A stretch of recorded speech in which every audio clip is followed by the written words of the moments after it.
Yo,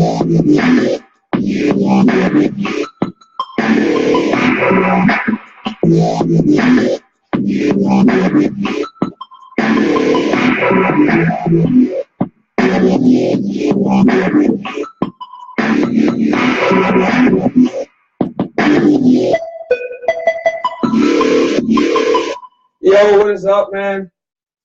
Welcome into the show. Welcome into the program. A very special Sunday edition of Sentell, NCAA Tournament Selection Sunday edition.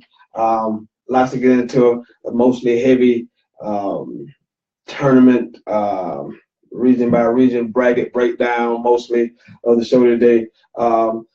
May talk a little golf today. Had some exciting stuff go on the PGA Tour this weekend. A little NFL news, some trades, some signings. We'll also go back a little ways and talk about the NFL Combine just a little bit. A couple stories that came out of the Combine. But mostly this is about the NCAA Tournament. And as most of you know that have just seen these brackets come out, I, for one, am not happy. And I'll tell you why I am not happy in just a few minutes. I'll tell you why I'm not happy about these brackets. But again, welcome into the show. You know who I am, the sensational Sentell Whiteman. This is Sentell, the hottest sports podcast in the South, the best damn sports podcast, period. So again, welcome into the program. Before I go any further, we had a tragedy over the weekend in my hometown that took a life of a really, really good young man who was a friend to a lot of us all. Just a really, really good fella. Just it's tough. It's a sports show, but when real life hits you right in the face and hits you so close to home. So I just want to send my condolences and prayers to the family. And I'm gonna dedicate this show to him. It's funny, the last time I spoke with him was actually on the show. He called in and wanted to know about his Tar Heels. So, reluctantly I told him something. So with that, we'll move on and try to talk basketball, try to talk the NCAA tournament. Brackets are out. It's always an exciting time. March Madness is upon us. So, hey, let's get into it. I had no problem with the overall number one seed, which was Virginia. They opened up in the South region. I guess it's UMBC. I gotta mention UMBC for a second because I think this is the best. They had the best mascot, I think, in the tournament. They are the UMBC Retrievers. So I like the UMBC Retrievers.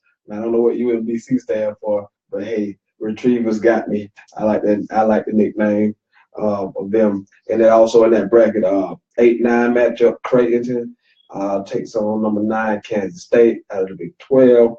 That 5-12 matchup is very intriguing in that region. Kentucky versus Davidson, who took someone at large bid. We just don't know who at this point in time. Arizona, the 4 seed, they take on Buffalo, who's 13 seed. Hey, thank you. University of Maryland, Baltimore County. That's UMBC. That's awesome. The Retrievers. I like that.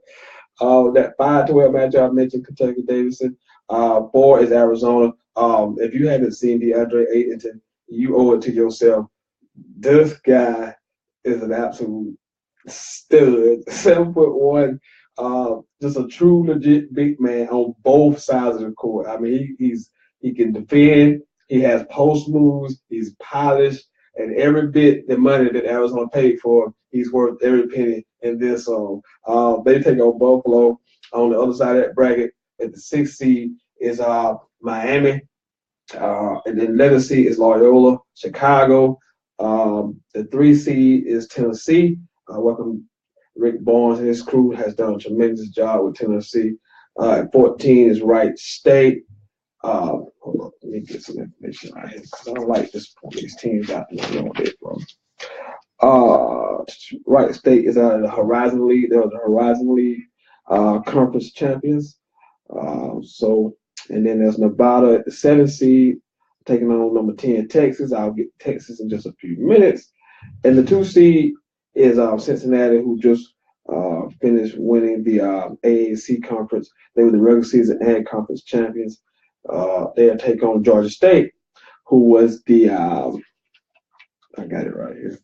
Who was I just had this information in my head. They were the Sun Belt champion.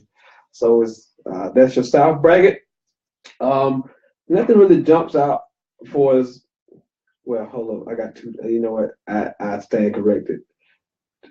Texas shouldn't be in. Let me go ahead and get that out the way right now. Texas should not be in. 19-14, 8-10 in conference. I think they got in on their namesake.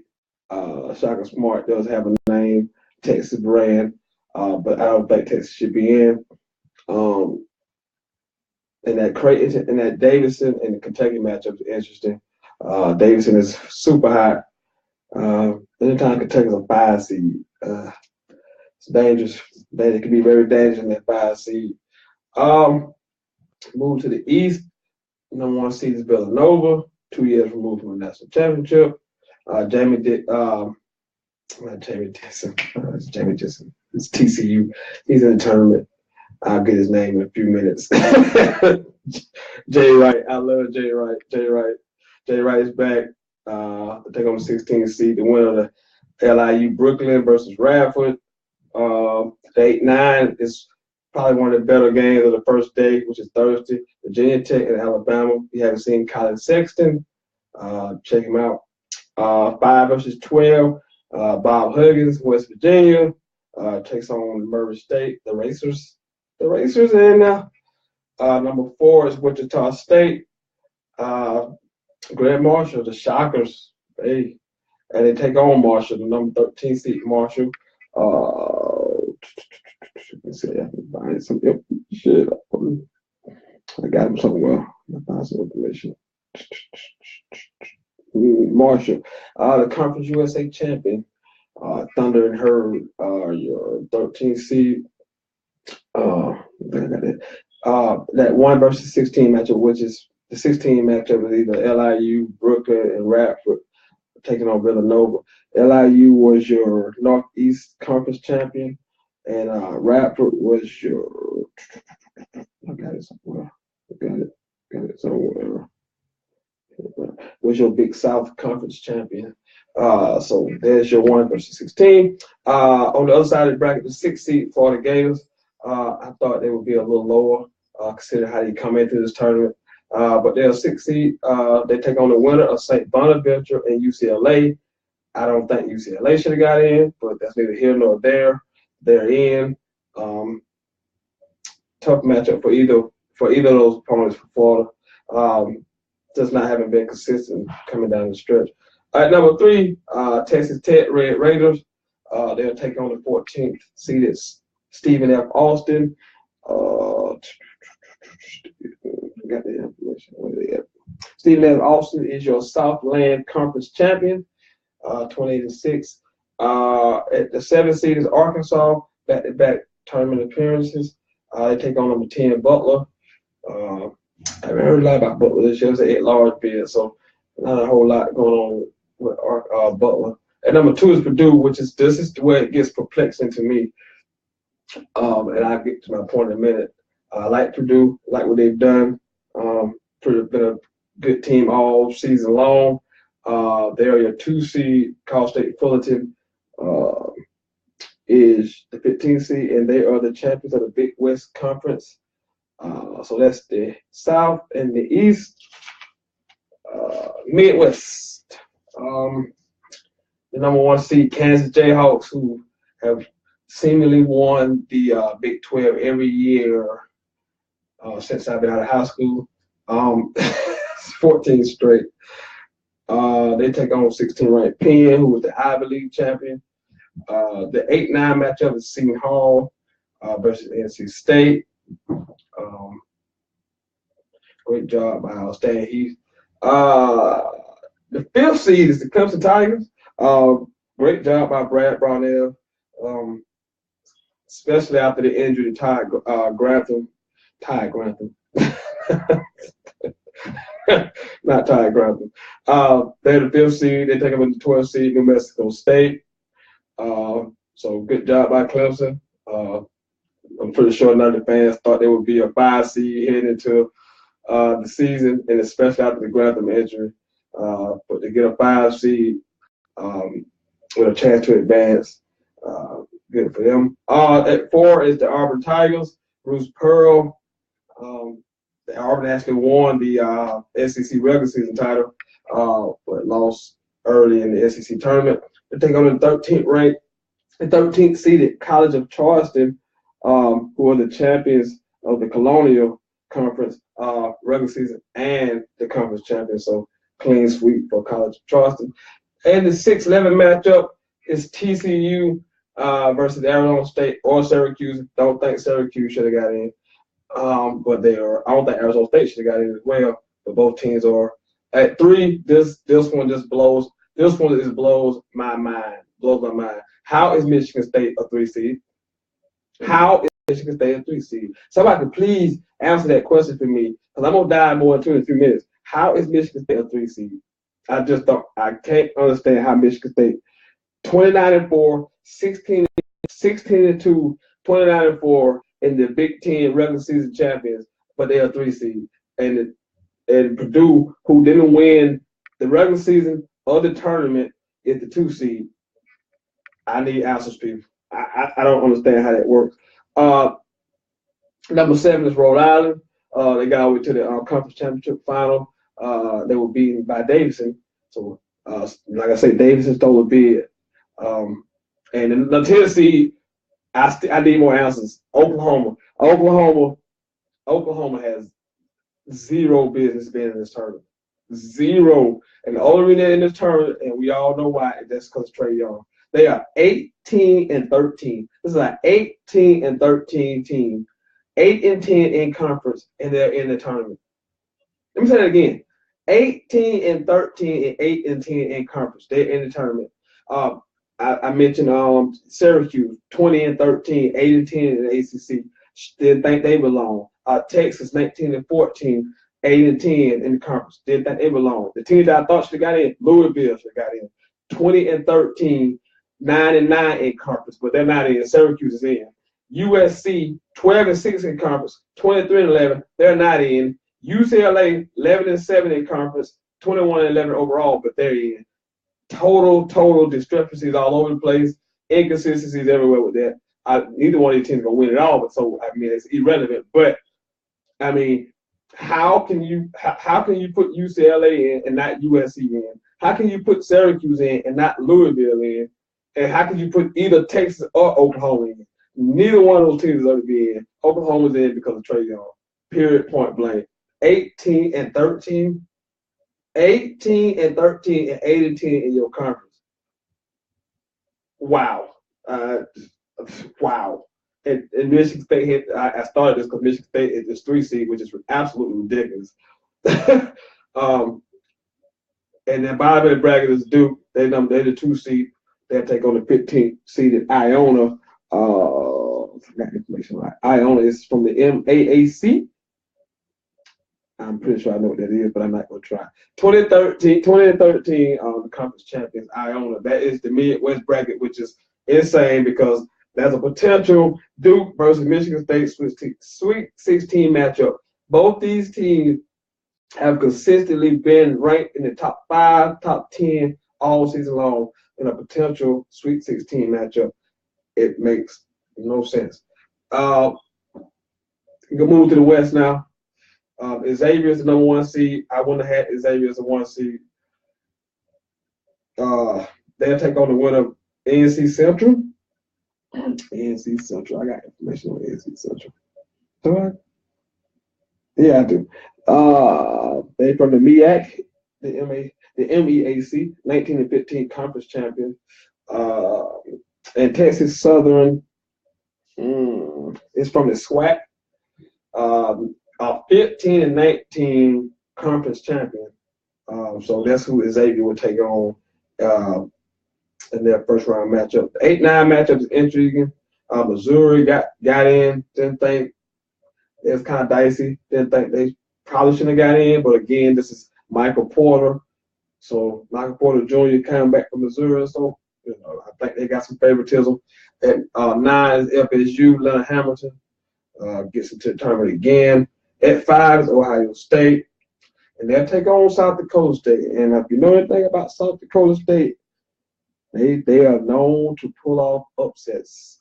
They are from the Summit League. They're the 28 and 6 regular season and conference champions. So watch out for South Dakota State if you're Ohio State. The 4 versus 13 is Gonzaga. Gonzaga got out with the championship game last year. Mark Few does a really outstanding job. They take on UNC Greensboro. Got some information on UNC. I do. I know I do. They from the Southern Conference, 27 and 7, regular season and conference champion, UNC Greensboro. First time in tournament since 2001. At 6 is Houston. They lost in the conference title game today to Cincinnati. They'll take on the 11th seeded San Diego State. Got information? No. Yeah, they're from the Summit League. Oh, that's soccer. No, I'm sorry. That is South Dakota State. I'm sorry. What is? I know I got them on there.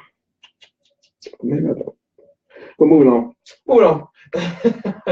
The 3 seed is Michigan, the Big Ten conference champions. They take on Montana, the 14th seeded Montana.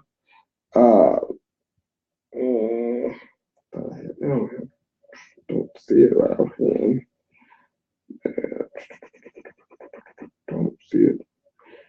I'll find it in a few minutes. But Montana's the 14th seed. The 7-10 matchup is Texas A&M and number 10 Providence. And rounding out that West bracket is number 2 seeded Tar Heels, and they'll take on Lipscomb from the Atlantic Sun, 23 and 9 conference champions. So there is your bracket. I kind of went into my gripes already about this thing. I'm already so be interested to hear you guys' takes on the bracket. I'm like I said, Oklahoma 18 and 13 has no business in the tournament. Texas, Syracuse, UCLA. Those probably my biggest gripes for us teams that should have got in and teams that didn't get in. And some of the seeding, again, I just don't know how Michigan State is a 3 seed and Purdue is a 2 seed. I don't understand that. I'm so confused by that. Somebody please explain it to me. I'm so confused. by that. So confused by that. I'm gonna open the phone lines up. We're gonna get into this bracket and the questions about the bracket in the comments. 864-378-5943. 378-5943. We're talking brackets right now. We'll talk a little NFL stuff in a second.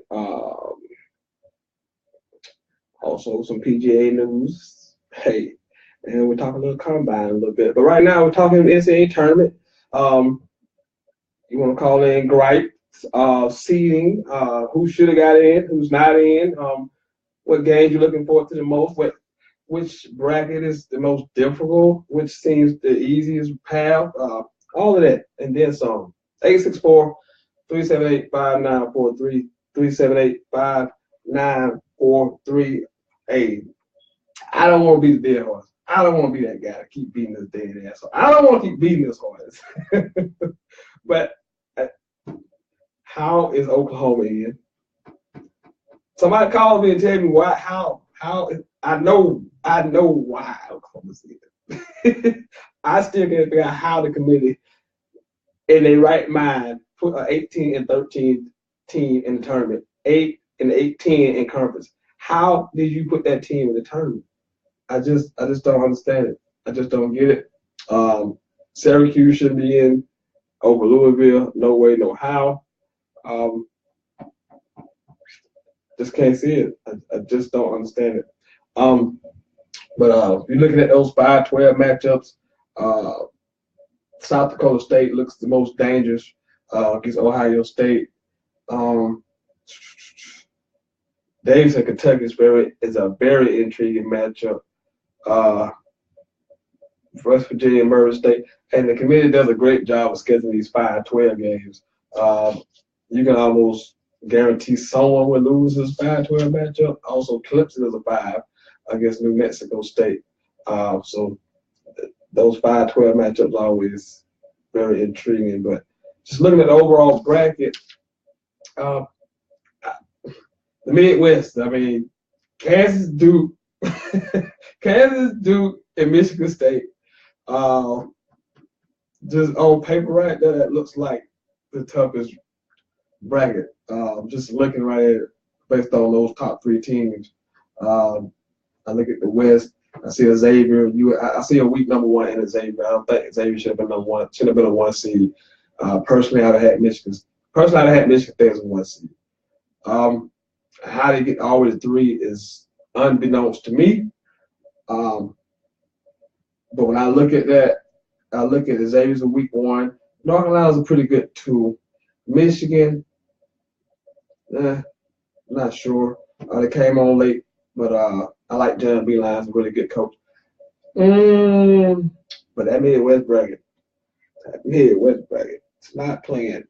Over here South, I think Virginia. That's when you get the overall number 1 seed, you should have your bracket should be like this. This is how you should have a perceived easier path to the championship. 2 seed Cincinnati. I like Mick Cronin. Done a fantastic job. But Cincinnati doesn't look to be a strong 2 seed. Tennessee, Rick Barnes done a good job. Nice 3 seed right there. Arizona, to me, this is the team. Arizona in this South bracket, this is the team. I'm putting my focus on Arizona.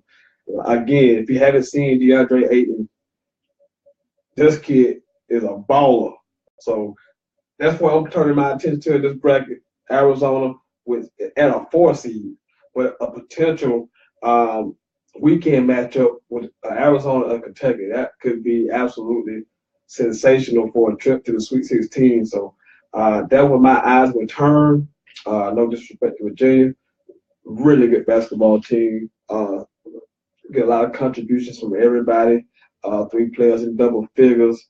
DeAndre Hunter come off the bench.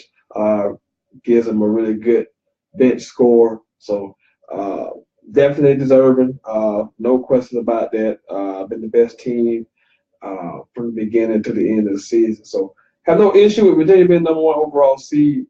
But my eyes on this region are pointed toward Arizona. I want to see what Arizona does, even despite this kind of cloud hovering over Arizona with the Sean Miller investigation and all of that other crap that's going on. But hey, watch DeAndre Ayton. That guy is outstanding.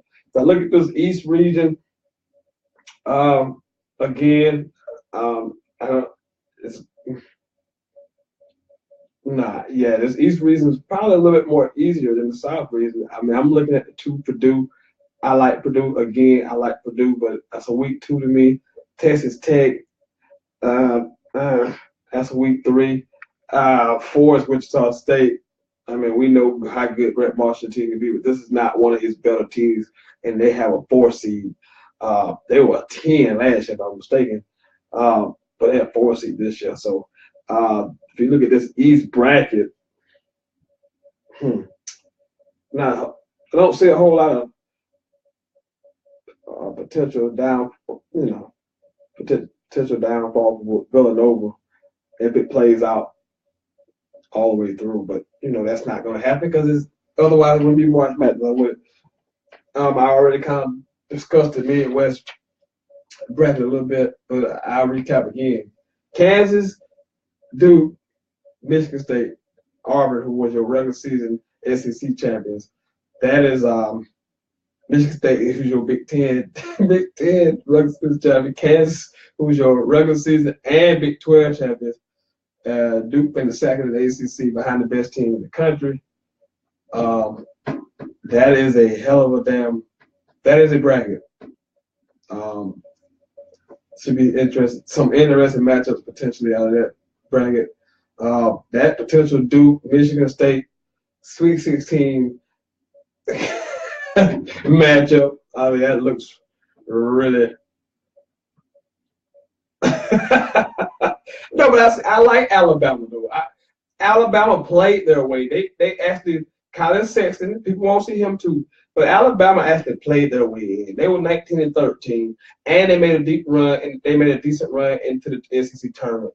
They won a couple games. We've seen what Colin Sexton looked like. Oklahoma. I mean, they lost the first game of the tournament.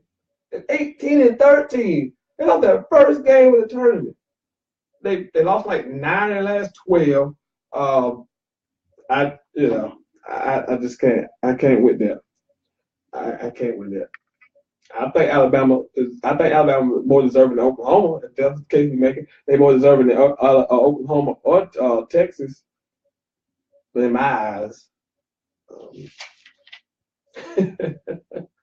yeah, because I don't think they say they just need Alabama in basketball. They don't need Alabama in basketball. They don't need Alabama in basketball. But again, if your thought is, okay, Trae Young, Michael Porter's in, and now Colin Sexton is in. So you got these top guys who are all in the tournament, DeAndre Ayton. So it does make, better ratings, but these teams are no good. Oklahoma probably get bounced first round. They're playing Rhode Island. Rhode Island's a really good team, so they'll probably get bounced in the first game. They'll probably get bounced. Colin Sexton, who is Bama playing? That's a Thursday game, and it's probably one of the first games of the day. I'm really intrigued to see Virginia Tech and Alabama. This is an even match, kind of an even match type of game. Two really good coaches, Buzz Williams and Avery Johnson. Looking forward to that matchup. Colin Sexton is a really good ball player. Hasn't got all the hype that Trae Young has got, but he's definitely in that class. So it'll be interesting to see Alabama and Virginia Tech on Thursday. I'm still trying to figure out why am I down here on this 2 line and Mississippi State is 3 line. I need to know. I need answers.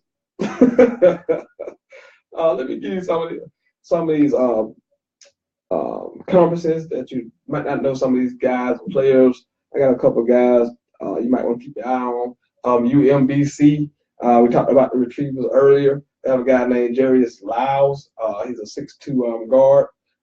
Averages about 20 points, about 6 rebounds, about 3.5 assists a game. So keep your eye on him. Lipscomb has a guy named Garrison Matthews, 6'5"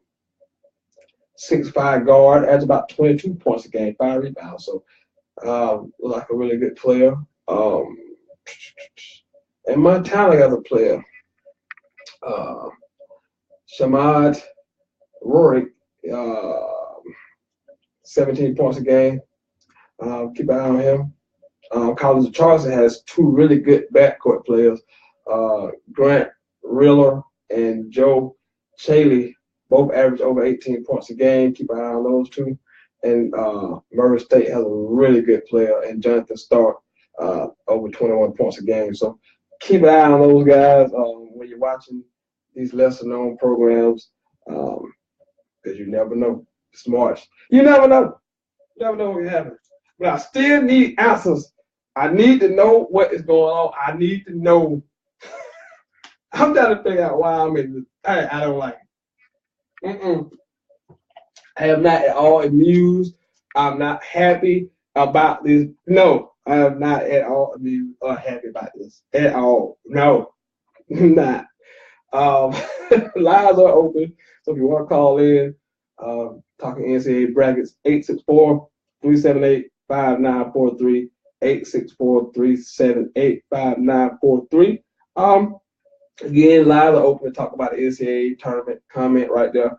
I'm gonna switch gears and talk a little PGA golf. I had some good things came from the weekend. You didn't hear or watch any PGA golf this week. I got a phone call. Yeah, caller, what's your name? Chris Mate. What's up, bro? What's going on, young man? How you doing? I'm making it, man. I don't like this bracket. I don't like it. I wonder why. You wonder why? That makes no sense.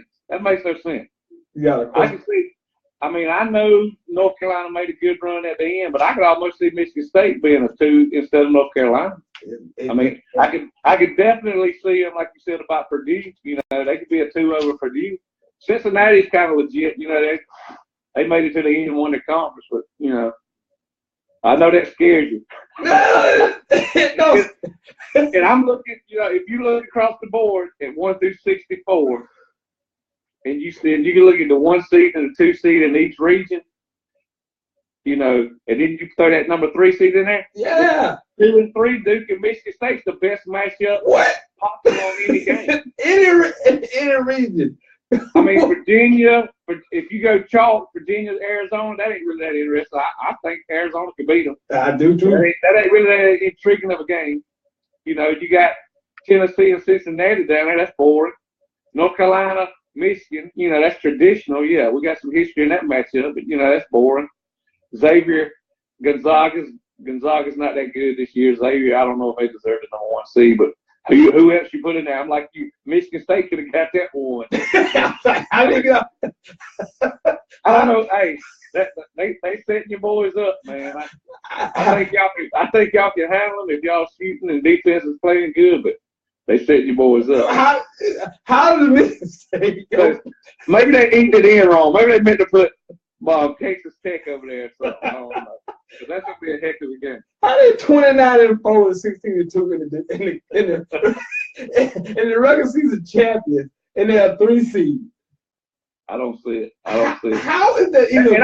And I know as a Duke fan, it's affecting you more because you're a Duke fan. But either way, they should be a 2 or a 1. They should get that Xavier spot, or at least North Carolina or Purdue spot. There is no way in earth. Would you rather be a 3 seed in the South region as Duke? Yeah. I mean that as Duke a 2 seed, y'all got punished by being a 2 seed in the Midwest. Absolutely. Even though you be matched up against the overall number 1, which is supposedly Virginia, you'd rather be a 3 seed over there. Who's that? Tennessee. You'd rather be Tennessee playing Wright State. Yeah, because when you get to that regional, that's gonna be a Midwest regional, so it's gonna be a pro Michigan State crowd.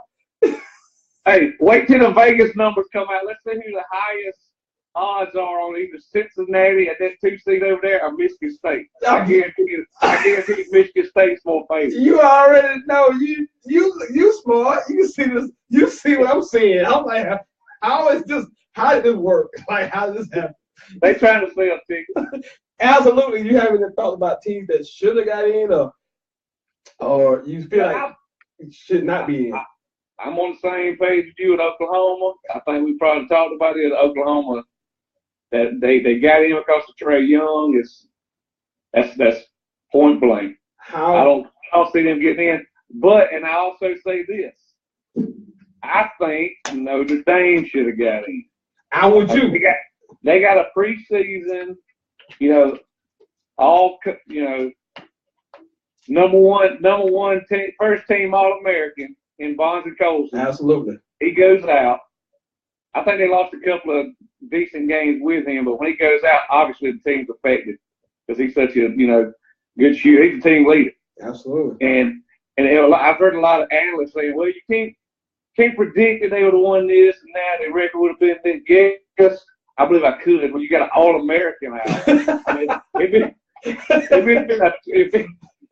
been something like I don't know, Matt Farrell or something, he's a pretty good 3-point shooter. I don't really know who I was on the team, but I know Bonzi Colson. He's a household name. Absolutely. I'm with you on that. I'm like, go ahead. So it's almost like this. Trae Young carried Oklahoma, one man. Mm-hmm. If he's in the tournament. Bonzi Colson could have been in that position to carry his team, and he didn't really carry them that much. He had a better team, obviously, with him there, but they're a solid team. And they had a better record. I think they should be there. Yeah, they got a better record than Oklahoma. I mean, how? I mean, it ain't like they won 15 games. They won, what, 21 games? They got the 20 wins. They got the 20 wins. Yeah, I mean, that's always been the magical number. So Louisville. I'm looking at Louisville. 2013-99. How is Syracuse in over Louisville? Yeah, I totally disagree with Syracuse being in there. I mean, but now, didn't they play in the ACC tournament? Who that? Didn't Syracuse and Louisville play each other? They did. Who won? Louisville lost to Virginia. Oh, that's right. No, but did Syracuse and Louisville match up? I don't think they did, but Louisville lost to Virginia. Louisville lost for some to Virginia. reason, I'm thinking they matched up. Okay. But either way, Louisville went further, lost to a better team, got a better record in conference. Yeah. How did that happen? Well, I heard the guy.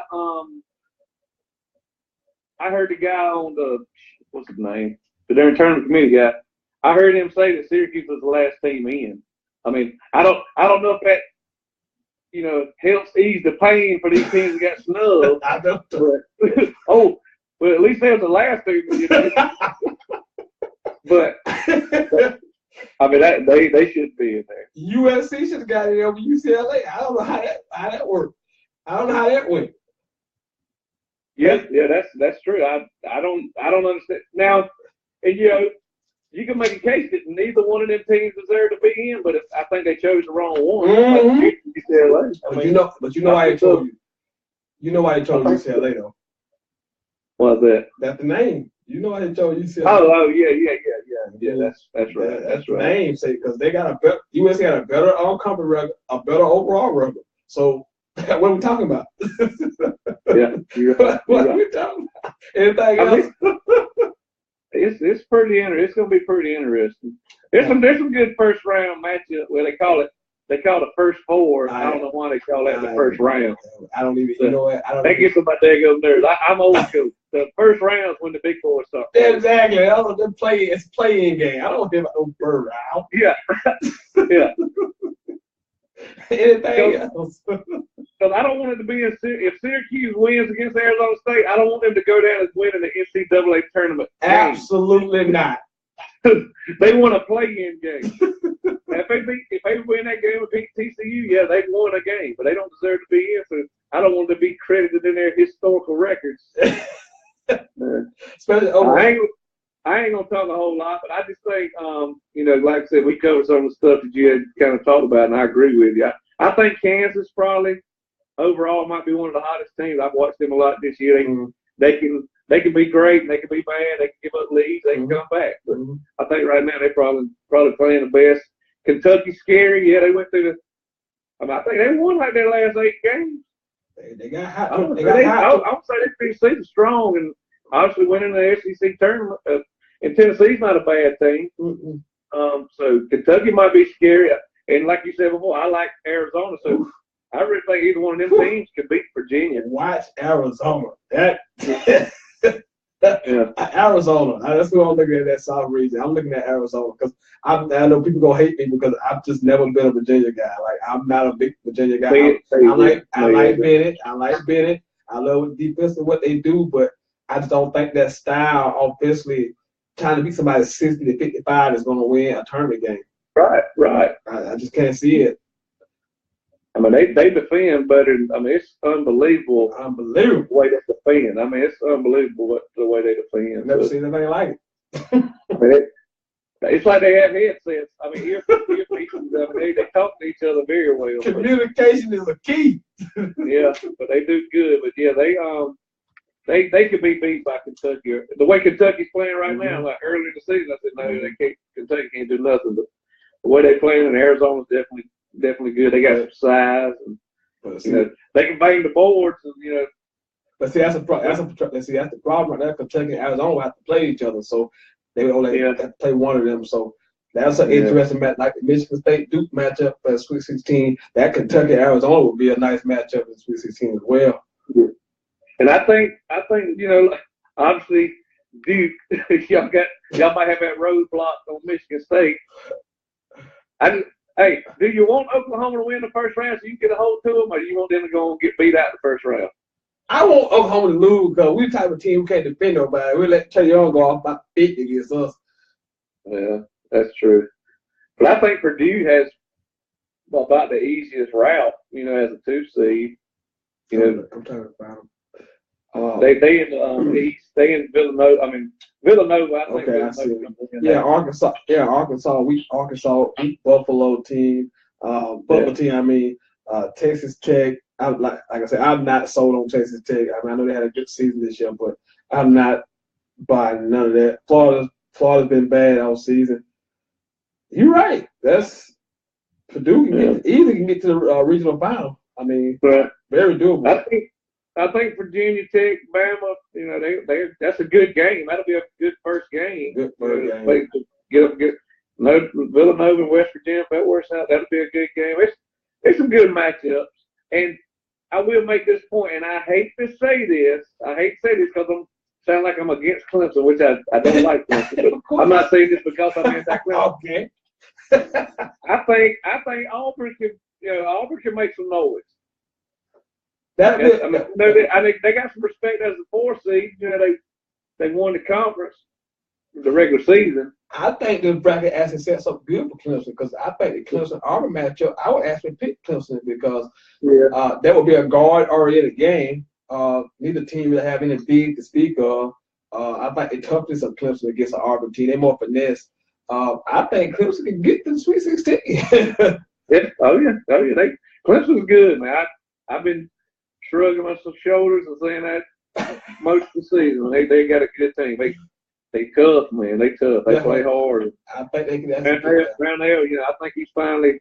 He's been there quite a few years, but he's got a team that gets the most out of, and I mean they can be good as a 5 seed, but see, I kind of liked Auburn going in too, and I actually told somebody the other day I'm glad they got beat so bad in the SEC tournament because they can be my dark horse. I might get some points in some bracket competitions, Well, I'm a huge Bruce Pearl fan. I always have been, and they kind of came out of nowhere, but they have faded lately. If you look at them lately, they have not played good basketball. They lost to South Carolina in the regular season kind of late, and then like I say, they lost early in the SEC tournament. So they are struggling heading to the tournament, but they still got a 4 seed.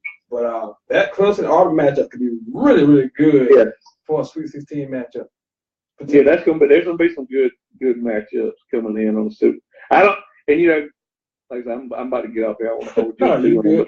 I don't really see no crazy upsets like 5 and 12. I think the 5s look pretty stout against, including Clemson. I think they look pretty good going across the board. That's always a bracketology. South Dakota State 5 and 12. South Dakota State. I agree. But see, I think Ohio State's a good team. I watched them this year. I mean, they're a good team. I think it was Michigan. Michigan had them 15 points or so at halftime. It was ugly. It's crazy. And they came back and won. I watched that game. They impressed me there. That was early in the conference season, but it'll be a good tournament, just like always. I will say this: a week ago. And I can't even do it right now, but a week ago I couldn't have told you I could have given you 4 teams I felt sure would be winners. Mm-hmm. If somebody told me last week give you 5 or 6 teams that might be winners, I couldn't have picked no so sure bet, and it's still like that. There's a lot of parity out there. 6. I'm looking at about a group of 6 or 8 teams. Yeah, I agree. 6 or 8. About 6 or 8 teams I can see win this thing. Yeah. Anything else? Clemson, if Clemson was in the bracket with Xavier, I'd say Clemson be they'd have a chance of the 5 seed.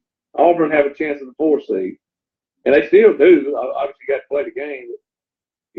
I think they drew a hot number 1 seed, and And I think Kansas will run. I think Kansas will go through that region and they be matched up with maybe the winner of the Deep Michigan State game. This Midwest bracket, I mean, this Midwest bracket is really good. I mean, from top to bottom. This is a good bracket from top to bottom. I mean, you look at the Midwest bracket, and it's been, like I say, deep south. I mean, although like we're talking about again, Oklahoma, they do have a good player, Trey Young. Yeah, one player in the offense You tournament. look at them 4 games versus the East bottom, the bottom half of the East bracket. I mean, them 4 matchups, none of them teams have a chance to win. I don't think. No, man. You look at a TCU with Jamie Dixon, who I respect the crap out of. I mean, Michigan State. I mean, Rhode Island's been playing well. You got Trey Young, who can, get hot at any moment. I mean, if he's scoring 40, 50 points, I mean, they gonna be tough to beat. he get hot. He can send you home by himself. Yeah. Exactly. Exactly. And I'm glad you said that, because that's what they're talking about. Some of these teams. Obviously, we know football. The big 5 conferences or the big 6 now. They usually have the best players. You can't match up a small school against a big school. But basketball, yes, sir. Some of them smaller schools, they can play with the big boys like St. Mary's. They saying they got snubbed with their RPI wasn't no good. But basketball is a completely different sport. You can take the smallest school and have a hot player, say like somebody with Trey Young playing with one of these mid-major conferences. Like Steph Curry 2 years ago. They'll send the big boys home, and it happens. Seems like it happens every year. I'm looking for Murray State. Murray State has one of those type of guys. Just to start, he's an absolute baller. He can get hot at any moment for the Racers. So watch out for West Virginia. Watch out for Murray State. Just to start, he can play. I agree. I watched West Virginia a lot this year. They can get sloppy, and they get sloppy going a cold streak, and that's definitely not what you want to do if you got a hot player on the other team. So. Absolutely. Now, I'm just, my head going to it. I'm looking at this Midwest bracket. This ain't right. It ain't right. It ain't right. Take your paper, fold it in half, and get that out of your mind. I'm looking right. I can't stop looking at it. Fold your paper in half. You don't have to look at that all. I just covered it up. I don't want to look at it. There you go. All right, phone call, man. All right, bye. Yeah, I mean, hey, man. Midwest bracket, man. I mean, it's absolutely ridiculous how style it is over there. But you want to call in, talk about the brackets. You want to comment, talk about the brackets, you can. You know what this is. Sentell, Sunday edition. Selection Sunday edition. Talking brackets, NCAA tournament. Hey, it's here. Brackets are set. Playing games on Tuesday. The rest of the day starts on Thursday, as you know. So if you want to discuss any of those things to do with the NCAA tournament, we can. I'm gonna turn my page a little bit. I'm gonna talk a little bit about my boy Tiger Woods today, because it's been a long time since I've been able to say anything good about my boy. The last time I spoke about Tiger on this program, I was making a concession speech and saying how he should retire, and I didn't want to see him no more. Look the way he had looked. I thought his body had just completely given up on him. Did not see what I've seen so far in this year's golf. And it started last year. At the end of the season, he played the tournament in December. He looked okay. It was no cut, but he played 4 decent rounds of golf. We played early in January, made the cut, played okay. And he missed the cut, but he still didn't look, he looked okay. Last week, he made the cut, finished 2 weeks ago. He actually finished like 12th in the day. And this weekend, he played very, very well, very, very well. All 4 rounds in the 60s. So a lot to build on. Finished second today, 9 under total. Saturday played really, really well Saturday. I think it's at 66 Saturday. maybe 67. But just a lot of positives to take from the weekend from Tiger. Um, he'll play in the Arnold Palmer Invitational, which is next weekend, I believe. I have to look at the schedule. But hey, I'm just all smiles, my boy. I wish you could have won it. I wish you could have won it today, but baby steps, baby steps, baby steps, baby steps. To be in contention on a Sunday in a PGA event with a field as good as the field was, definitely good to see. Definitely a lot of positives, and it was good to see some fist pumps on a golf course. So that's my breakdown of the Valspar Open outside of Tampa this weekend. Geez, I forgot who Paul Casey actually won. So Paul Casey was your winner today. He shot a final round 65, if I'm not mistaken, to win at 10 under. So there's the Tiger coverage. A couple of things I want to touch on. Some NFL news, a lot of news here recently. The Browns have been super busy this past week. They traded for Miami Dolphins receiver Jarvis Landry. They also traded with Buffalo to acquire Tyrod Taylor. They also traded away Danny Shelton, D tackle to the Patriots, and Deshaun Kaiser to the Packers for a cornerback, Demarius Randall. So Browns are doing some good things. They got the number 1 and number 4 pick. They also still have a lot of money in the cap, still have a lot of cap space. So it's good to see the Browns seeming to have an idea. And I've always thought this was the plan. I never thought they would not go and acquire a veteran quarterback because let's face it, Hugh Jackson is 1-31. So if you draft another rookie quarterback, you're going to lose and have another bad season. Hugh Jackson cannot afford to have another 1-15, 2-14, definitely 0-16 season. He has to win some games in order to keep his job. So I couldn't just see him going and draft a rookie quarterback and saying, here, start the rookie quarterback. Let's with an understanding of we're not going to fire you because we realize that we're going to suck because we have a rookie quarterback. But to pick up Tyrod Taylor, they can win a few games. You can win in the present. You can also draft a quarterback with one of those top 4 picks and sit him. I think a lot of people think they like Josh Allen. So I think Tyrod would be a bridge to him. So you draft Josh Allen at 1, and you potentially get Saquon Barkley at 4.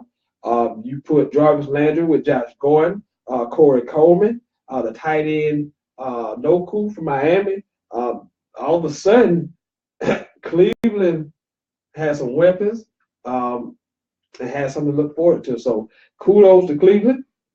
Golf clap for Cleveland. I think they did some really, really good things. So that was good to see. The Rams have also been busy. They traded for 2 cornerbacks over the past couple of weeks.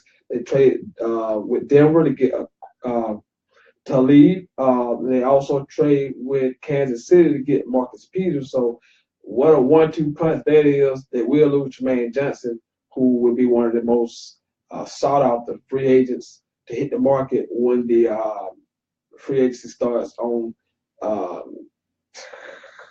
March 14th. So which is Wednesday.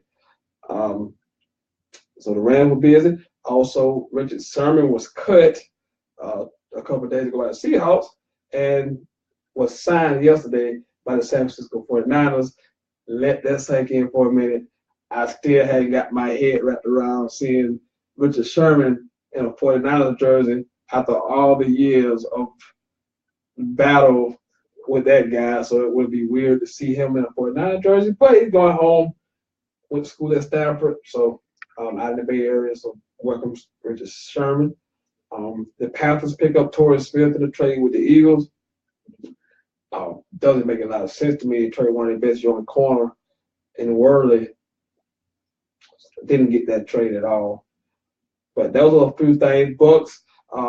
The Buccaneers signed Mike Evans to a big extension, a 5-year, $82 million, $55 million guaranteed. Hey, clap for Mike Evans for getting his money. So you expect Jarvis Landry to get a deal here soon. Free agency again is Wednesday, so expect the offseason to pick up. But I want to go back to the combine because a huge story kind of broke out of the combine involving Darius Geis.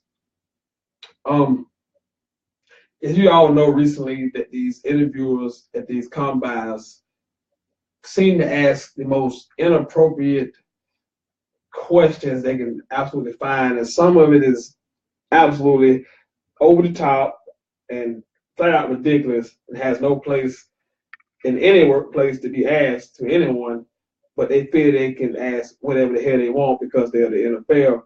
But Darius Geis, during the interview,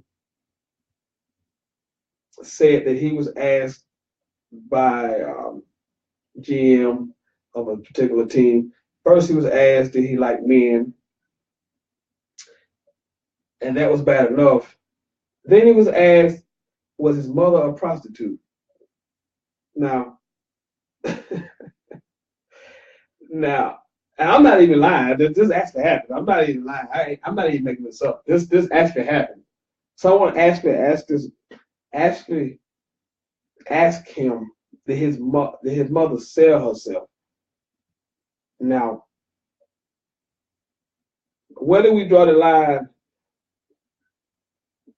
with these teams and these management where they think they can ask these types of questions? I think asking about your sexuality, which is actually against the league rule, you shouldn't. You don't really supposed to be able to ask those questions. Secondly, to even ask about anyone in my family outside of me. Now you can ask me whatever you want to ask me. It's me. But don't bring up my mother, my father, my daughters, my sisters, my brother. That has no bearing on anything that we're doing at this present time. I thought it was definitely inappropriate. If he had jumped over the table and punched him in the face, I'd have been okay with that. Because it's gonna come a day, someone's gonna reach over the table and punch somebody in the face. Because if you remember in 2010, someone asked Dez Bryant, was his mother a prostitute? Again, this has no bearing, no place in any society, in any kind of interview. Should those questions be even on someone's brain? How do you even fix your mouth as a grown man, look another man in the face to ask such questions? You have to have some stones to look me in my face and ask me, has my mother sold herself, or is my mother a prostitute? Because we going outside. I ain't gonna even hit you right there. We're gonna go out. We'll go outside like real men. We just go outside. We'll set it out. We'll set it outside like men. But any got thoughts? Anyone has any thoughts on that Darius Geis situation? Call in 864-378-5943. 378-5943. What you think about those questions, which I think are just absolutely inappropriate. No place, nowhere for that. If you want to comment about it, you can right there. If you have any your takes on Darius Geis, I would love to hear them right here on Sentell. 864-378-5943. Also from the combine, because I haven't been on since the combine. A great story to get away from the negativity of the combine. Shaquem Griffin, the linebacker from Central Florida, the guy, most of you know him as the guy who he missing a hand, some kind of birth defect, had to have his hand removed. Was an outstanding player at college, won Defensive Player of the Year a couple of years ago for the conference. He goes to the combine. Originally wasn't even invited to the combine. He does 20 reps of 225 on the bench press using a prosthetic hand, and then he goes out and runs a 4.3840, which is just unbelievable for a linebacker. So what a story that was. I hope he gets drafted. I expect him to get drafted because this has not hindered him at no step of his football career, it seems. Played at a high level in high school, played at a high level in college. So I expect that to continue. But a really nice story out of the NFL Combine with Shaquem Griffin out of UCF. Definitely root for that kid. Definitely inspirational. If that doesn't inspire you, nothing will. But if you want to touch on those two things, as well as the NCAA tournament, brackets out, you know, Virginia's number one overall seed, as well as they should be. We discussed that. If you want to talk about any of the bracket stuff, NFL Combine, we just think about Darius Geis, reportedly being asked about his mother being a prostitute. If he like guys during one of the interview sessions at the Combine. Also, Shaquem Griffin, the kid from UCF, with one hand, just doing wonderful things down at the Combine. If you want to talk about any of that, 864-378-5943, 864-378-5943, right here on Sentell. We'll run through this bracket again before I go. Again, repeat, Virginia's the number one overall seed. They'll start in the South region. They'll take on the UMBC Retrievers. Forgot what they meant. University of Maryland, Baltimore County. 8 and 9 is Creighton. Creighton is number 8. Kansas State is number 9. It'll be 12. Number 5 is your SEC conference champions, Kentucky, versus Davidson, who won their conference championship.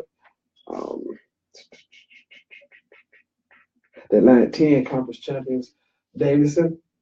Arizona, who is your Pac-12 regular season and Pac-12 conference champions, DeAndre Ayton. Watch. Buffalo, the 13th seed. They're got that somewhere.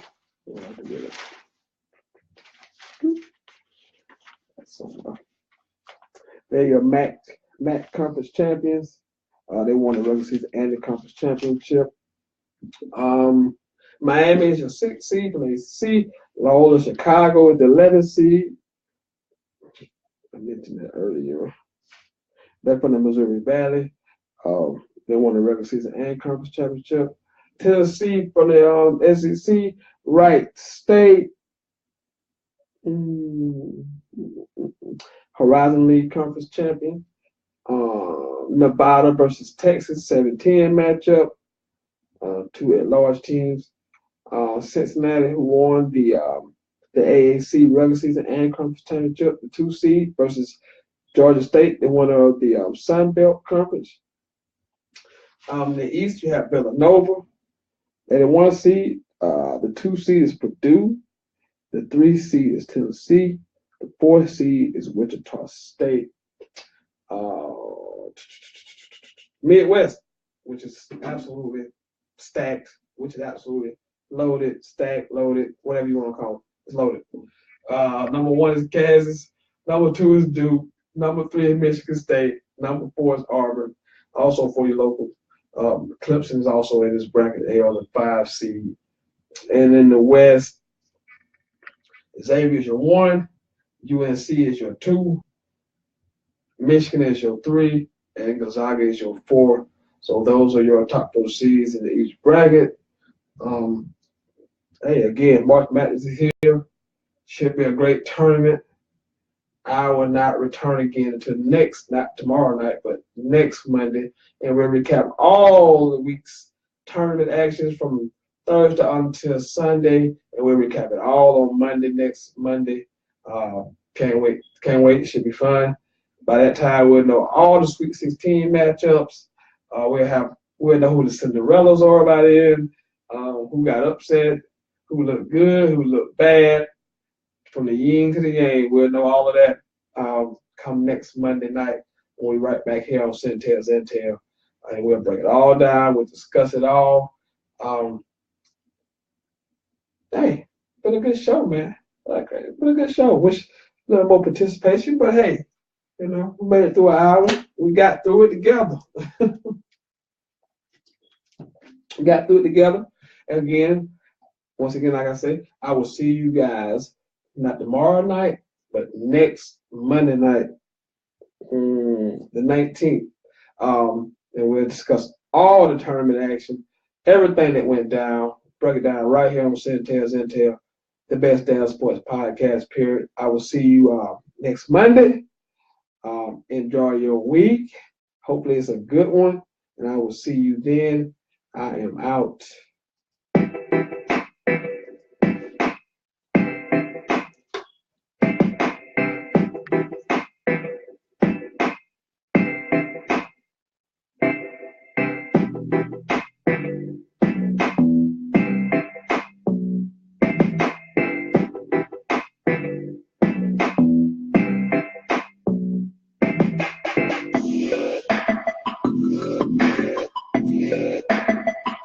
Yeah.